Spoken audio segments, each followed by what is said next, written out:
ตัวกราบพระทำวัดเช้าครับทั้งหมดกราบพระพร้อมกันครับกราบกราบกราบ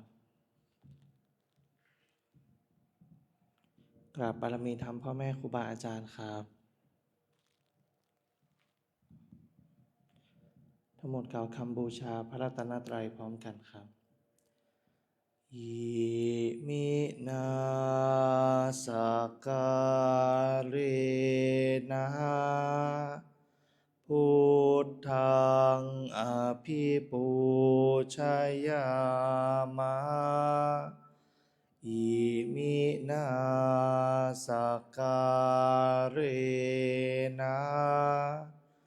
ธัมมังอภิปูชยามะ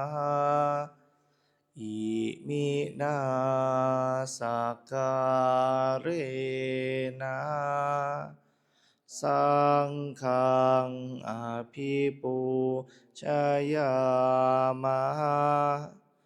อะระหังสัมมาสัมพุทโธภควาพุทธังภควันตัง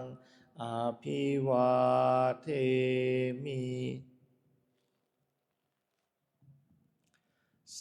วากขาโตภควตาธัมโมธัมมังนามัสสามิสุปฏิปันโน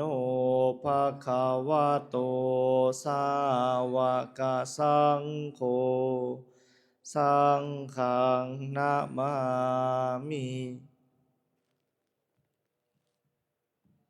เปิดหนังสือหน้าที่4ครับหันธรรมยังพุทธัสสะภะคะวะโตปุพพาคณมะการังกโรมะเสนะโมตัสสะภะคะวะโตอะระหะโตสัมมาสัมพุทธัสสะนะโมตัสสะภะคะวะโตอะระหะโตสัมมาสัมพุทธัสสะนะโมตัสสะภะคะวะโตอะระหะโตสัมมาสัมพุทธัสสะพุทธังสารนังคัจฉามิธัมมังสารนังคัจฉามิสังฆังสารนังคัจฉามิทุติยามปิพุทธังสารนังคัจฉามิทุติยามปิธัมมังสารนังคัจฉามิทุติยามปิสังฆังสารนังคัจฉามิตาติยามปิพุทธังสารนังคัจฉามิตาติยามปิธัมมังสารนังคัจฉา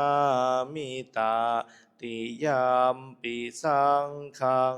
สารนังคัจฉามิธรรมที่พระพุทธเจ้าทรงแสดงไว้เพื่อประโยชน์ของสัตว์โลกเป็นธรรมที่เห็นได้ยากยิ่งสำหรับธรรมที่จะกล่าวต่อไปนี้เป็นธรรมที่สามารถกระทำความสงบอันประเสริฐและสามารถประทานซึ่งสมบัติทั้งปวงเป็นเครื่องสงบเหตุร้ายทั้งปวงเป็นเครื่องป้องกันอมนุษย์และยักษ์เป็นเครื่องระงับความตายก่อนกำหนดเวลาเป็นเครื่องขจัดความเศร้าโศกและโรคเป็นเครื่องย่ำยีกำลังของข้าศึก เป็นเครื่องจำเริญชัยชนะแด่พระราชาเป็นเครื่องนำสิ่งที่ไม่น่าปรารถนาทั้งปวงออกไปเป็นธรรมอันประเสริฐข้าพระเจ้าจากแสดงคุณธรรมเช่นนั้นตามสภาพที่เป็นจริงณที่ใดมีผู้กล่าวว่าจะสรรเสริญพระคุณอันประเสริฐของพระรัตนตรัยด้วยจิตที่เลื่อมใสณที่นั้นความสุขความสบายและความสวัสดีย่อมมีแก่ผู้นั้นตลอดกาลทุกเมื่อเปิดหนังสือไปหน้าที่ 8หันธรรมยังปฏิจจสมุปบาทธัมเมสุอิทัปปัจจยตาทิธรรมาปะทังพนามาเสอิทัภิกขเวอริยสาวโกปฏิจจสมุปบาทันเยวะสาธุกังโยนิโสมนสิกโรติภิกษุทั้งหลายอริยสาวกในธรรมวินัยนี้ย่อมกระทำไว้ในใจโดยแยบคายเป็นอย่างดีซึ่งปฏิจจสมุปบาทนั้นเทียวดังนี้ว่าอิมัตสมิงสติอิทังโหติเมื่อสิ่งนี้มีสิ่งนี้ย่อมมีอิมัตสุปาทาอิทังอุปัชชติเพราะความเกิดขึ้นแห่งสิ่งนี้สิ่งนี้จึงเกิดขึ้นอิมัตสมิงอสติอิทังนะโหติเมื่อสิ่งนี้ไม่มีสิ่งนี้ย่อมไม่มีอิมัสสะนิโรธาอิทังนิรุจจติเพราะความดับไปแห่งสิ่งนี้สิ่งนี้จึงดับไปยะทิทังได้แก่สิ่งเหล่านี้คืออวิชชาปัจจยาสังขาราเพราะมีอวิชชาเป็นปัจจัยจึงมีสังขารทั้งหลายสังขาราปัจจยาวิญญาณังเพราะมีสังขารเป็นปัจจัยจึงมีวิญญาณวิญญาณปัจจยานามรูปังเพราะมีวิญญาณเป็นปัจจัยจึงมีนามรูปนามรูปปัจจยาสาลายตานังเพราะมีนามรูปเป็นปัจจัยจึงมีสาลายตนะสาลายตนะปัจจยาโสเพราะมีสาลายตนะเป็นปัจจัยจึงมีผัสสะผัสสะปัจจยาเวทนาเพราะมีผัสสะเป็นปัจจัยจึงมีเวทนา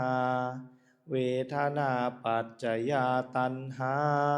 เพราะมีเวทนาเป็นปัจจัยจึงมีตัณหาตัณหาปัจจยาอุปาทานังเพราะมีตัณหาเป็นปัจจัยจึงมีอุปาทานอุปาทานาปัจจยาภาโวเพราะมีอุปาทานเป็นปัจจัยจึงมีภพภาวะปัจจยาชาติเพราะมีภพเป็นปัจจัยจึงมีชาติชาติปัจจยาชรามรณังโสกปริเทวะทุกขโทมนัสสุปายาสาสัมภวันติเพราะมีชาติเป็นปัจจัยชรามรณะโสกปริเทวะทุกขโทมนัสอุปายาสะทั้งหลายจึงเกิดขึ้นครบถ้วน เอวะเมตัสสะเกวลัสสะทุกขคันทัสสะสมุทัยโยโหติความเกิดขึ้นพร้อมแห่งกองทุกข์ทั้งสิ้นนี้ย่อมมีด้วยอาการอย่างนี้อวิชชายะตะเววะอะเสสะวิราคะนิโรธาสังขาระนิโรโธเพราะความจางคลายดับไปโดยไม่เหลือแห่งอวิชชานั้นเทียว จึงมีความดับแห่งสังขารสังขาระนิโรธาวิญญาณนิโรโธเพราะมีความดับแห่งสังขาร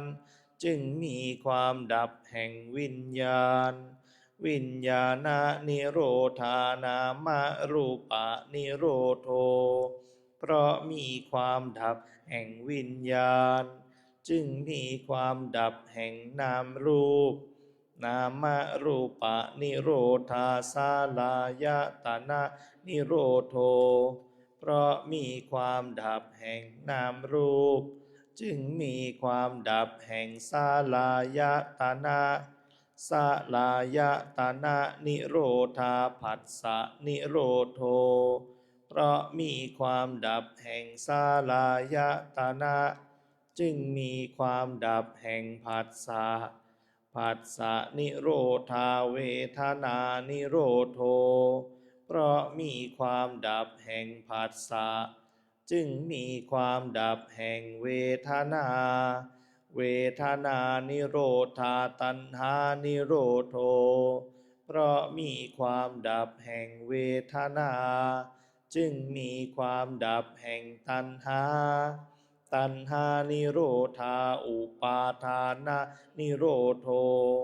เพราะมีความดับแห่งตัณหาจึงมีความดับแห่งอุปาทานอุปาทานะนิโรธาภาวะนิโรโธเพราะมีความดับแห่งอุปาทานจึงมีความดับแห่งภพภาวะนิโรธาชาตินิโรโธเพราะมีความดับแห่งภพจึงมีความดับแห่งชาติชาตินิโรธาชรามรณังโสกะปาริเทวะทุกขโทมานัสสุปายาสานิรุชชันติเพราะมีความดับแห่งชาตินั้นแลชรามรณะโสกะปาริเทวะทุกขโทมานัสอุปายาสะทางหลายจึงดับสิ้นเอวะเมตัสสะเกวลัสสะทุกขคันทัสสะนิโรโธโหติติความดับลงแห่งกองทุกข์ทั้งสิ้นนี้ย่อมมีด้วยอาการอย่างนี้ดังนี้